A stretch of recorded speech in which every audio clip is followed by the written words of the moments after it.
Welcome to the High Rankings podcast, brought to you by Dispensary-Growth, the preeminent SEO agency for dispensaries. Each episode will dive into the world of search engine optimization for cannabis dispensaries. We'll discuss the latest strategies and tactics to help your dispensary rank higher on search engines and attract more patients and customers. So whether you're a seasoned pro or just starting out, join us as we explore how to maximize your online presence and stay ahead of the competition in the rapidly growing cannabis industry. Well, hello. We're back with a whole new episode for you. We are getting ready to close out the year. We have a couple more episodes left for you to enjoy our beautiful voices and amazing insights into the world of SEO and dispensaries. We are basically mid-December, which is crazy. I cannot believe that here we are. This is going to be episode number 87. But before we dive in to the wonderful world of SEO, let's find out what's new. What's going on with you? I'm right in the middle of holiday shopping. Oh, excuse me. Stop. Because last week you said that by the time we got to this week, your holiday shopping would be done. Did I say that? Yeah, and you said, I said it won't. I said, we'll be in the same place this week. When I ask you, what are you doing? You'll say, well, I have a list. That's what you'll say. Well, I have a list. I do have a list. However, some of that has been put on hold because I've been sick. I am going to Vancouver next week. We'll be like, geez, that's like a few. I still can't get over that Christmas is like I know, 2 weeks it's so away. crazy. Yep. Yeah. Mind-boggling at the end of the year. I'll be in Vancouver next week, and it's good that I'm just getting it out of my system now, being sick. So, do I have a list? Yes, I have a list. Have I purchased anything? I don't think I purchased anything or gifts, but I'm just going to do it all. Like, I'm just going to hop on Amazon, if not like tonight, like this weekend, and just buy everything like all at once. In like, that's exactly what you said last week. Yeah, I'm not. Well, it's like the easiest way. Well, I shouldn't say easy. It's like the most efficient way, right? You just get a list. Go on this, and this. If it's not Prime shipping, that's fine. Just get it here by 23rd.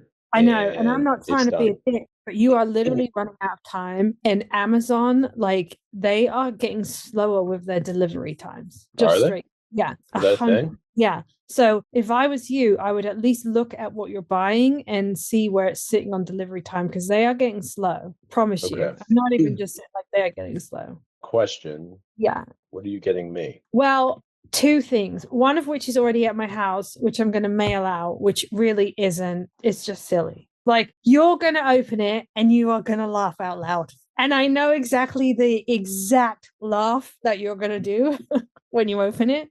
Mm-hmm. You are going to laugh out loud. It's going to be, remember when we were in Savannah and I gave you the gift in the frame? Oh, yeah. That like laugh. Right here. Yeah, it's that like laugh right is the same laugh I'm going to get out of you for this gift. Okay. All right. So yours is like, everybody's is done except for, I'm just waiting on a few things to actually arrive at my house, but everything has been bought at this point. I literally have that picture of the OG like a foot away from my laptop right now. It's like on my desk here in my podcast studio. In your podcast studio, right. Yeah. So it's going to be funny. Speaking of funny, so during, like, on Thanksgiving Day, we get to my parents' house. My girlfriend's mom sent her like a gift package when we were in Savannah. Hilton Head, pardon me. Sent your mom a gift package? Yeah. And it had, so nice. I completely spaced it, but we had got you something. We got you a mug, and, well, I guess I could just tell you. We got you something, and it has the word fuck on it. And my mom is like very proper, very like educated. Like, she has a PhD, she went to Harvard. And I was like, oh, I completely spaced it. So she was opening up the gift, and I just put everything from Savannah in this like bag, like a gift bag, right? It's like in the gift bag was like 4 or 5 gifts, and one of them was yours, and it has fuck on it. And she opened it, and she just kind of looked at it, and then she looked at me and was like, oh, sorry, that was going to Kaz. And then she kind of looked at it, she's like, well, actually, I don't disagree with that. And I was like, whoa, okay, I was not expecting that. Okay. I thought my mom would be like mad or like, what is this? You know, she's like, no, I mean, I don't disagree with it. And then I looked at my girlfriend, were kind of like, okay, I guess she's in a really good mood. It's just Caught kind of her on funny. a Like, good day. yeah, yeah. She read it and she just kind of looked at me like, all right. And I was like, no, actually, that's meant for Kaz. She's English. And then she goes, oh, okay. Like that explains it. She's Yeah, English. yeah. That's so fun. So yes, I do need to send that over. But yeah, there is something else, a pretty cool gift. So I guess I have started my Okay, but have Christmas. you mailed it out? No, Well, that's gotta be not that's yet. like second half of the battle is actually getting to the post office. You should probably give it to your girlfriend because you're not gonna mail it out. So sending the gift is, I mean, I would just do that all at once again. I would just walk in the post office or UPS or whatever and just Okay, have but like who else are six. you mailing? Who else are you mailing gifts out to? I would send one, but my voice sounds terrible. Send one to my buddy Joe, whom you met in Chicago. He's a mountain biker, and my girlfriend made, well, first of all, she made me a helmet bag. The fabric pattern was a bunch of pigeons on it. So she's going to make him a pigeon bag as well. And by the way, calling somebody a pigeon is like calling them a loser, like, like a dirty, So it's perfect for you then. a dirty, useless animal.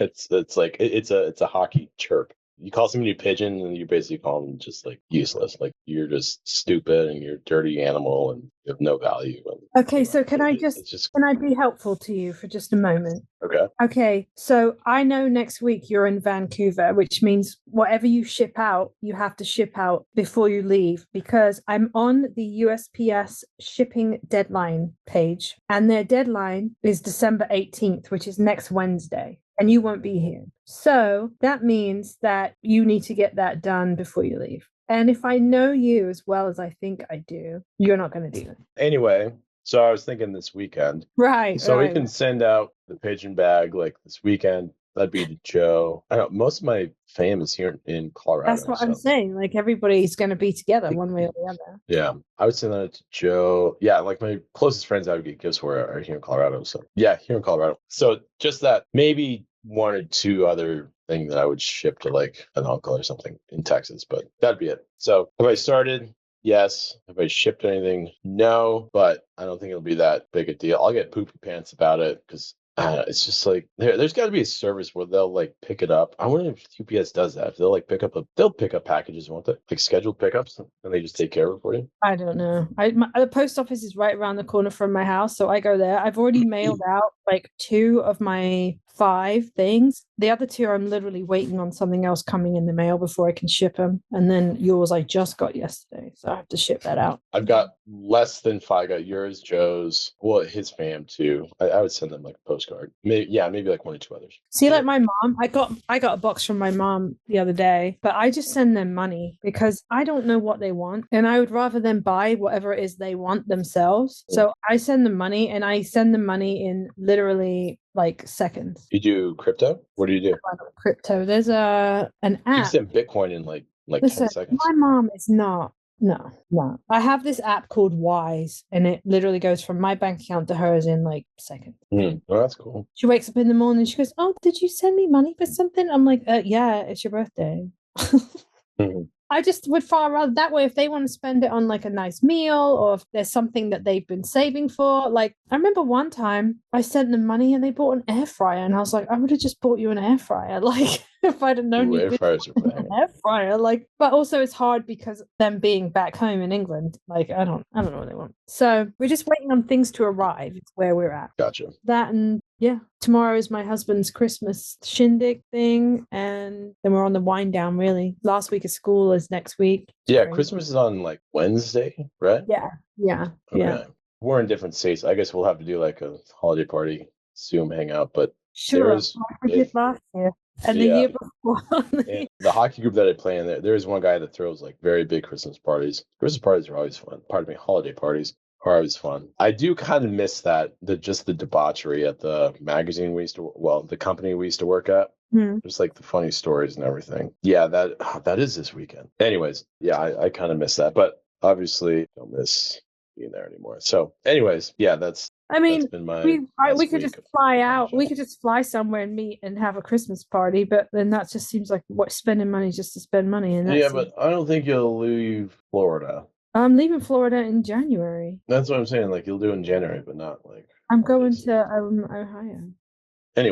Anyway, so that's what's up. I don't have anything else to report, really. No, me neither. Other than being sick. Well, Vancouver will be a lot of fun. Are you going I'm for a whole week in Vancouver? going for 3 nights. Going Oh, Wednesday night, Thursday night, Friday night, flying back on Saturday. I have a feeling that you're going to come back and say that you didn't have enough time there, like in the city itself, just to like, explore the city itself, not other things, but you know what I mean. Vancouver's dope. Yeah, it's been a little while since I've been there. It's been 5 years. Actually, well before COVID. I went to Whistler to go skiing. So I've never been, but I've not yet met a person that didn't like it. Literally never met anyone that doesn't like Vancouver. Yeah, and that's where all the TED Talks are, like the main TED Talks, which I didn't know. But they've great food. Very much looking forward to the food, obviously. And yeah, hopefully once I kick this cold, I'll be 100%. Although I don't know about the sleeping part. So I have insomnia, probably from all your bullshit. It's always my fault. Love that. Yeah, and so I'm definitely traveling with my weighted blankie. I slept great one night in Vegas, probably because of the previous night I slept like an hour and a half. Ugh. And it wasn't because I was like hammered and like all banged up or anything. No, I just toss and turn for like 8 fucking hours.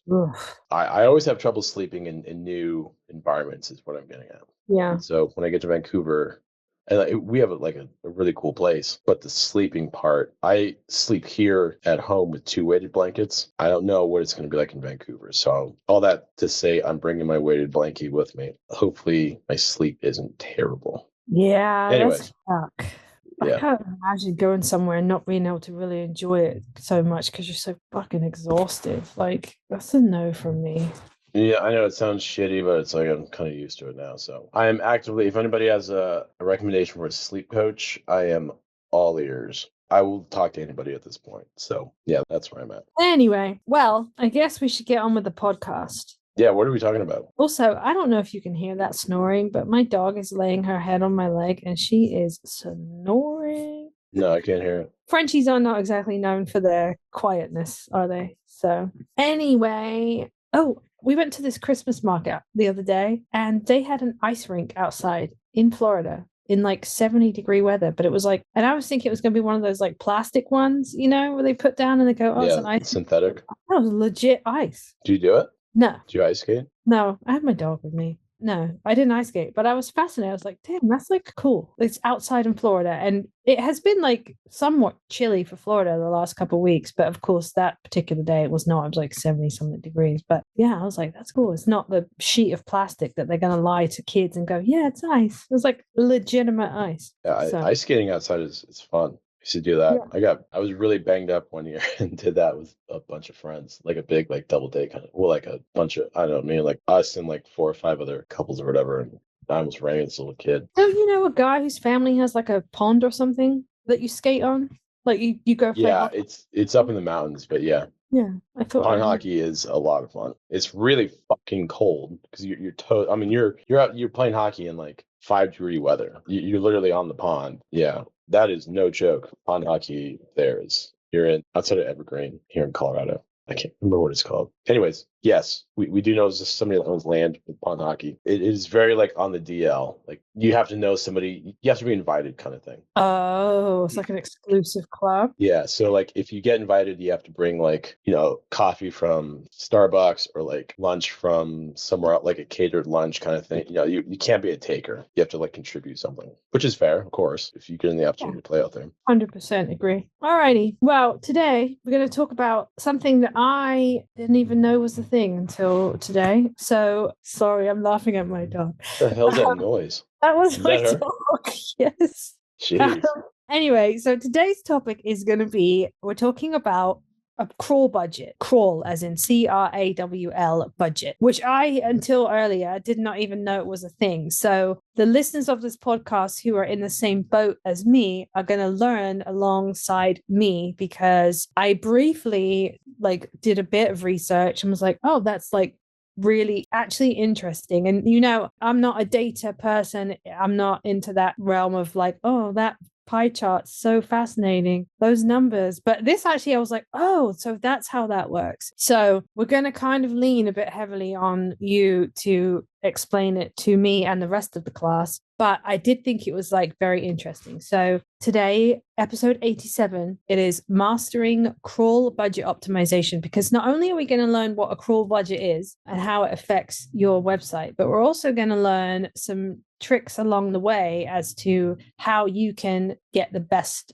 for your website, what you can do in order to optimize this crawl budget as best as you can for your own dispensary's website. So, first of all, can you explain in simple terms what a crawl budget is? Yeah, crawl budget is the number of URLs on your website, so web pages, that search engines discover or crawl in a given time period. So it's basically like how many times like a Google bot will read your website in a certain time frame. So for example, you have 100 different URLs, 100 different pages, and Google says, I'm going to crawl 15 of those pages. That's the crawl budget. You don't set the crawl budget. The search engines set the crawl budget. Yeah, Okay. we're completely at the whim of Google. But search engines, we'll just say Google for this example. So in order for them to know there's pages for them to crawl, you have to make sure that your sitemap is updated, right? Because that tells them, hey, I have all these pages on my website. And then Google, for this example, comes along and goes, great, we're going to crawl your website. We're going to crawl 25 of those pages. And to set up your sitemap, it's pretty easy to do. Hop on Google and search console. Click the first hit. There's a blue button on there. It's like start now or discover now or whatever that is. You're going to have to do a validation process. So validate your domain of www.dispensary.com. You're going to have to validate that. Once you validate it, you're going to take the sitemap from your website. If your website is www.dispensary.com, your sitemap is most likely going to be www.dispensary.com/sitemap.xml. Take that whole web address of /sitemap.xml. On the left-hand side in Search Console, on the left menu, you're going to see under indexing, the third one down is going to say maps. Click on that and just paste it in the field. You're going to hit submit, and then that's adding a sitemap for your website. Sitemap is like a table of contents in a book. Like you're telling Google what your website is about, what the content is, like the topic and relevance and everything. And you're just making it easier for Google to crawl your website. So now we have 100 pages on our website. How do we know how many pages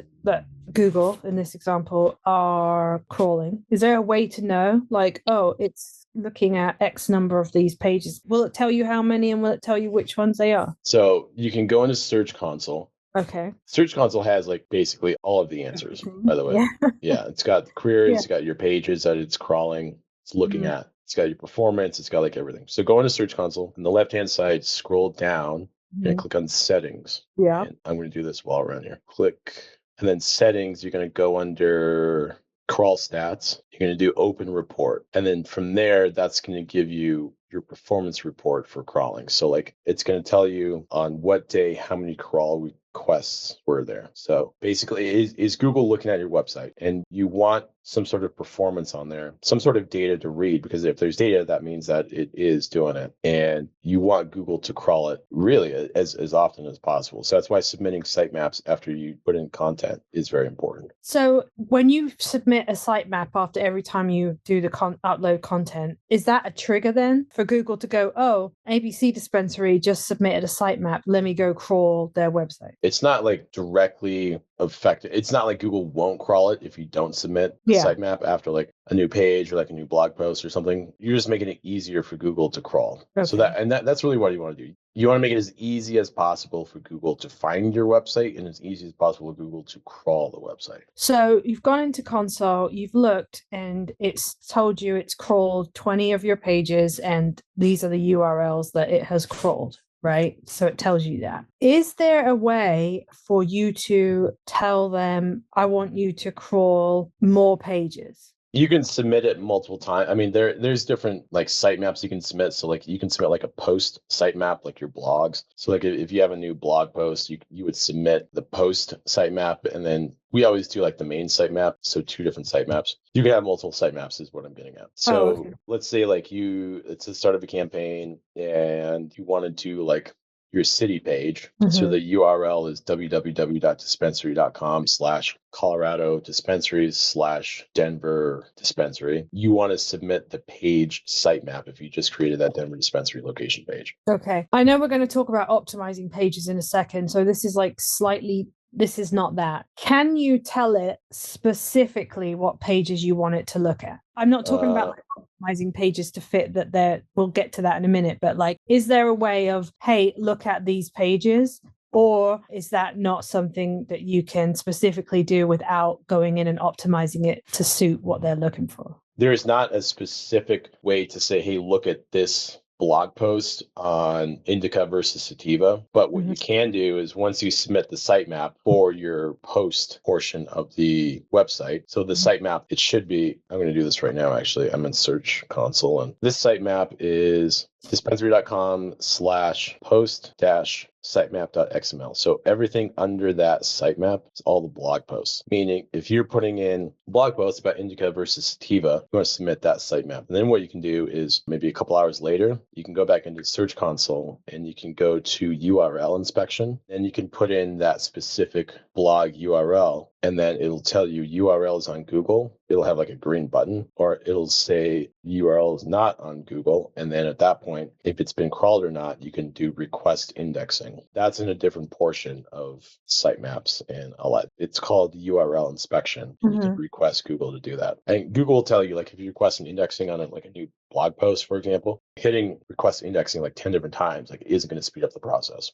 That's where it comes down to like your crawl budget of like, how relevant is this domain? What's the backlink profile? Is there topical authority? Et cetera, et cetera. And it's hard to get started at first, but once you get going with proper SEO, give it like, I don't know, a couple months. We'll just say like 2 months, 3 months, that crawling, that budget will increase and Google will find your website easier and they'll crawl more. So how does Google determine like what the crawl budget is on a website? Is it like a certain percentage, or is it like, oh, this website, like, let's say, for example, I don't know, Super Bowl's coming up, right? So like it's a scroll website and it's a super popular website. Does that mean that they're going to like increase that crawl budget because it's a really popular website versus one that nobody's watching about growing tomatoes in Wisconsin, for example? Like, is it done like that? Like, how do they determine like how much of their budget, what budget? Yeah. A big portion of that is really like popularity, like how many visitors, organic traffic, and a big arm of that causes that is backlinks. So links from other websites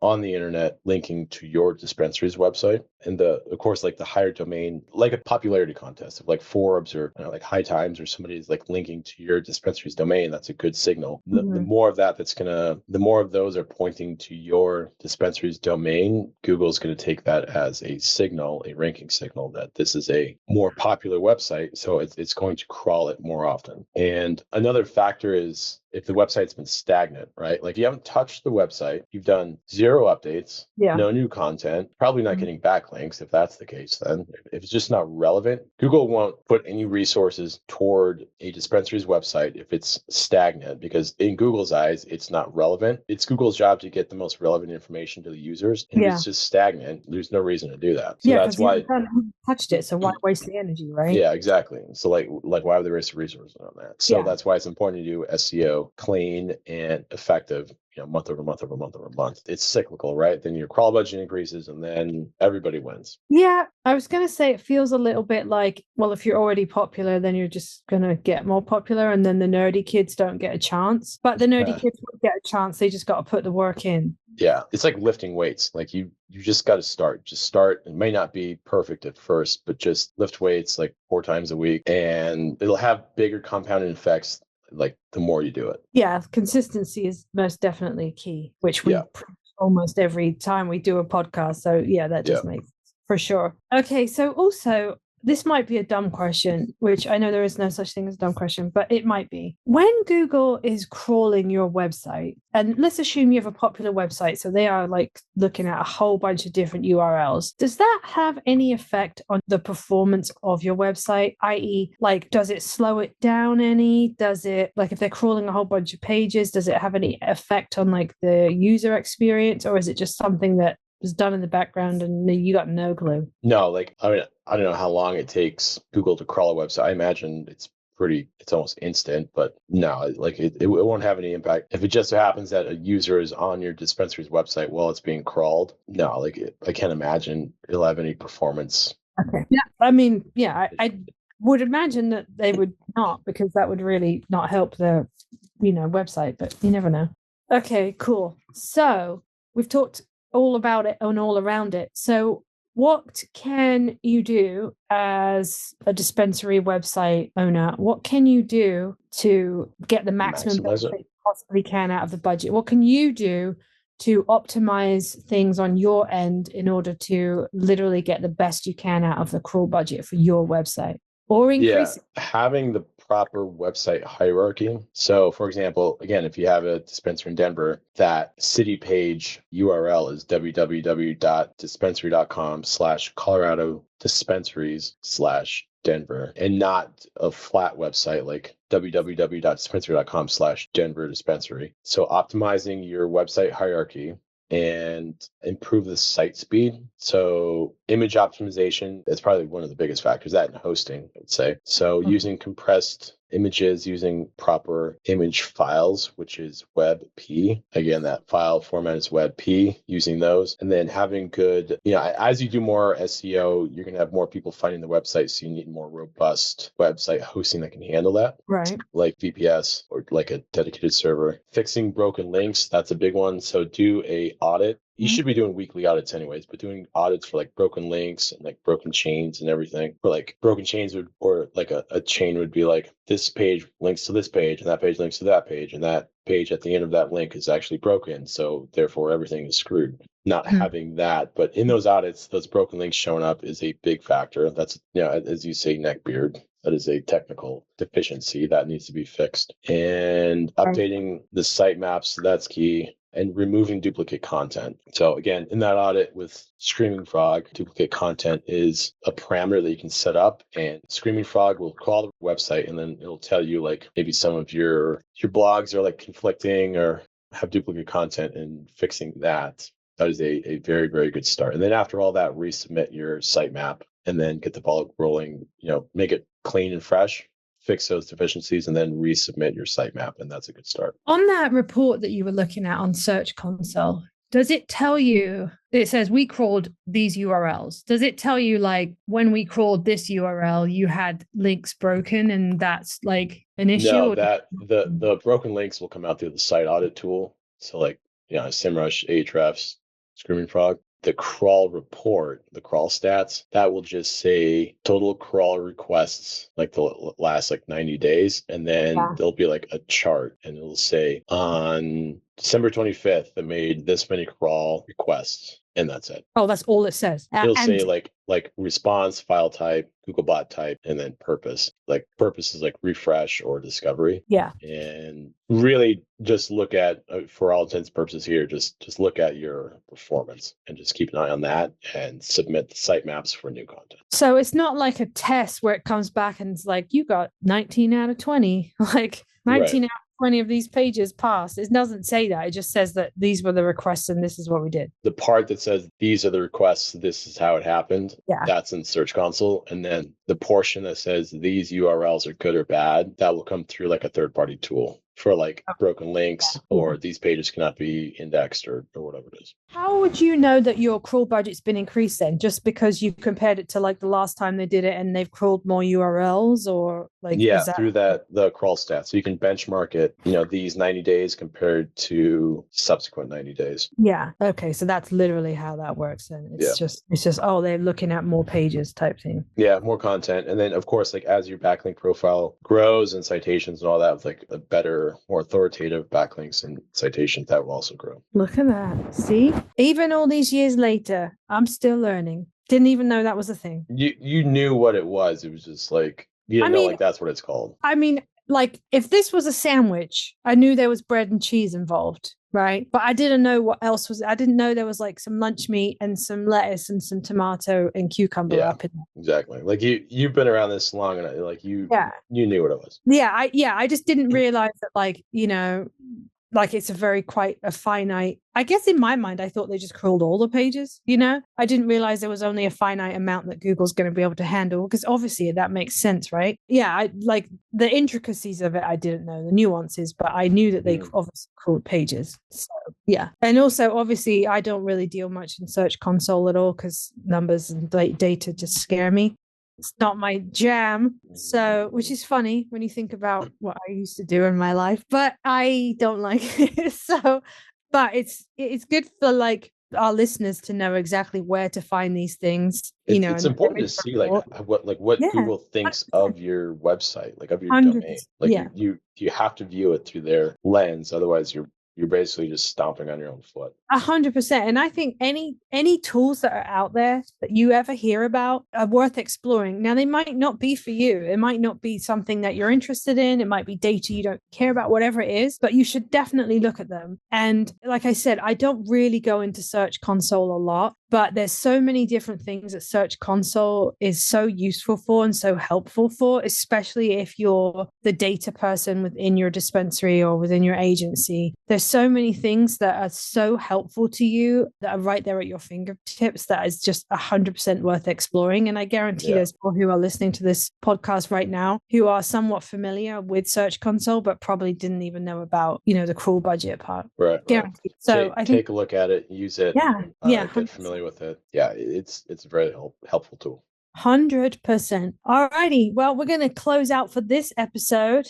I was going to tell you something. So this should have been in the beginning of the episode, but my husband is obsessed with the number of books that I'm reading this year. Like every day asks me, what number are you at? What number are you at? Every year I set my book goal at 52, which is one a week, which is like nothing. I mean, it's easily doable. And I took quite a few weeks off of reading this year, because sometimes you just get in a reading slump. There was one, I took like a whole solid 5 weeks off at one point, like literally didn't read for 5 weeks. And I'm closing in on 100. And honestly, I don't really care where I end up. Like, I just don't. And I'm not going to read just to hit a number. That just doesn't make sense to me. But he is like, I know you're going for the 100. You're going for the 100. And honestly, I feel like stopping at 99 just to like prove a point that like I'm not going for 100. But I'm at 95 right now, and it's only December 12th. So I feel like I'm on my 96th book. So I kind of feel like I can't really do that, because what am I going to do for the next 3 weeks? My life.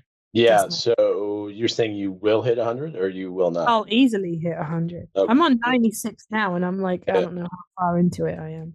Will you read a special book for 100? Oh, that's a really good question.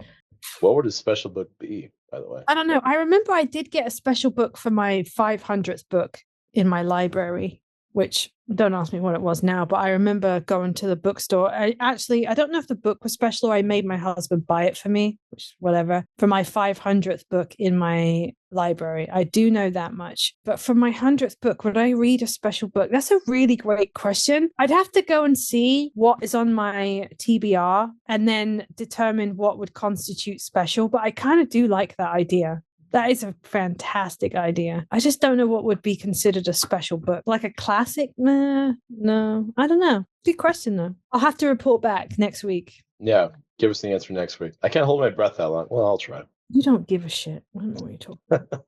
Kind of do. Like, I guess special could be like, what is, Barnes & Noble Book of the Year, or like what won a Booker Prize or something. I've already read the Barnes & Noble Book of the Year, which was so good. So I don't know. Maybe I need to do, that's give me a really great question now. Also, let us know next week. And for context, the last book that I read, well, that's not business related, is what was the movie they did, and it had Tom Hanks in it, and it's like it has like that monk in it, and the monk he's albino, and it was like it's really really. It was written by Dan Brown. Dan Brown. Dan Brown. Yeah. What was the name of that? Angels and Demons was the second one. That was one of them, yeah. What was the first one? Da Vinci Code. Yeah, the Da Vinci Code. Yeah, I read that. That was Paul Bettany that was the albino guy that was like hurting himself, wasn't it? Yeah, you know what?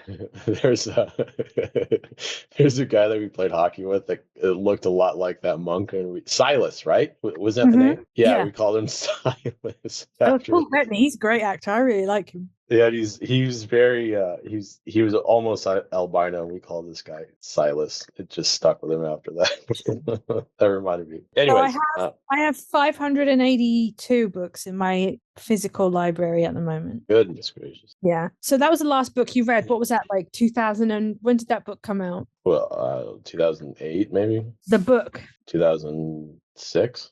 published. Let's have a look. Let's have a quick look before we close out this podcast. 2003 it was originally Oh, really? Oh, Yeah. I read it after high school. I graduated in 04, so it was like 2006, I think. You read that whole book? Yeah, yeah. Can you believe that? Like, I was No. actually interested in it too. I actually cannot. No. And then I didn't see the movie. I still You haven't never saw seen it.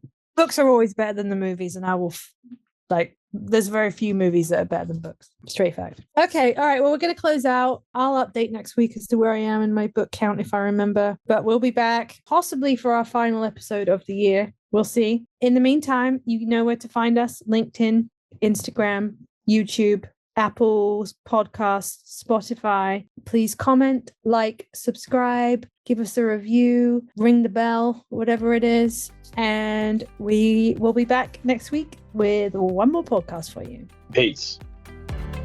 And that's a wrap for today's episode of the High Rankings podcast, brought to you by Dispensary-Growth, the preeminent SEO agency for dispensaries. Thank you for tuning in. We hope you found value in the insight and the tips we shared. If you did, please hit that subscribe button. And if you're feeling super generous, we would love it if you left us a review. If there's a specific topic you'd like us to cover in a future episode, or if you have any questions, you can go ahead and find us on LinkedIn or YouTube. We'll see you next time.